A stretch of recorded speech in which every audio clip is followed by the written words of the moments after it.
We don't want to do that. Yeah. What was on this week? Y'all were only on one day. I was? Yes. On the couch. She woke up. Trying to convince her to move back in with you. Wasn't that 6 months ago? Same old, different day.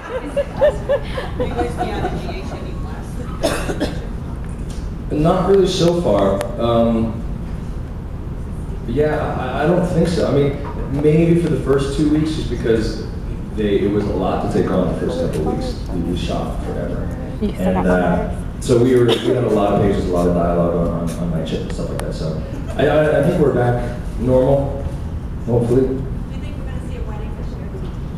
Not ours, I don't think. I wouldn't imagine who else would get married. No, I think it's a little soon for that, honestly, my opinion.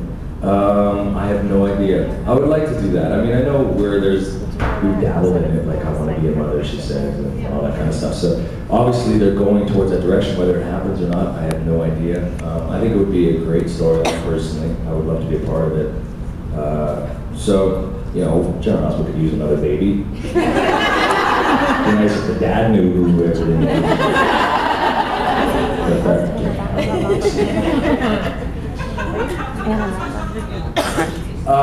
Really good friends with Greg.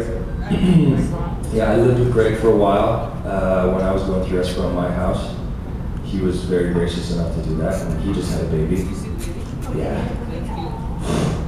Ridiculous, the kid. I think he's got a billboard about Sunset Boulevard already. It's got like a baby dad campaign. He's 3 weeks old. He's a really good looking kid, really, really cute, really, really sweet. His wife is beautiful, really, really sweet too, so, I mean, they're a good looking couple. But, what else? Everybody's really cool. I get along with Steve really, really well. He's really kind of helped me out, answer questions, and yeah, he's cool looking dude. There's a moment back there. What's that? He changes here. He's up for like another job or something like that. So he's growing it or he's not cutting it because of that, I think, or something like that. But yeah, I think he's ready to get rid of it too. But I don't think he's allowed yet or something. Tell us about yourself. Tell him about me. Well, no. At some point, yeah, I would love one. Yes. I have one grandmother. My father's mother's passed away. Yes, she does. It's actually a little town outside of Edmonton. Do you see them very often? Every time I go home, I obviously see them a lot, as much as I can. And they've come here a couple times. It's crazy because when I wasn't working, I had all the time in the world and no money to get there. Now that I have enough money to pay for a flight, it's a little more difficult to get home. But my parents and my younger brother and his girlfriend were just out. They stayed in my house for about a week and a half, which was great to have them. And Do they come and watch you stay? they've come when they're in town. They come by. Yeah. But other than that, it's easy because California is great because people like to come down there and hang out. I think so. My friends come all the time. Is it weird for you to have people watch you while you do it? A little bit. Yeah. Sometimes it depends on what's going on. Like when my parents were here. Kimberly and I had probably 40 pages of dialogue, and I just honestly said like, listen, I'd really prefer that you guys not come today. It was a lot of stuff, and it wasn't like hunky-dory stuff that we could just kind of do, and we had to actually concentrate and stuff like that. So that boring stuff. But so they didn't come that day, but they came the next day. So it's a little difficult. Sometimes there's people on set and everything else, but it's you just kind of gotta do it. Really. And I know, there's no way I could tell them not to come. They only down there once a year, something like that. They're proud parents. So, yeah. Every once in a while, not very often though. We ad-lib some things, like little things, but the majority of the time we're like 95% of what's written is there, yeah. Every once in a while there's little things that we do or all just, we know each other pretty well too, so even her little facial expressions all, what the hell is that? Do you forget your lines sometimes? Oh yeah, sometimes. That really depends too. It kind of depends on what we're doing and how well written it is and what's going on. I mean, there's times where if Kimberly and I could be having somewhat of an argument, and I know what it's about, and it just comes like that because I'm listening, I'm reacting to what she's saying. There's times where there's so many different things going on, and you're just kind of rambling. And it's so hard to remember a lot of that kind of stuff sometimes because it actually doesn't make sense, and sometimes it's not supposed to make sense. But so those are the times it's really difficult.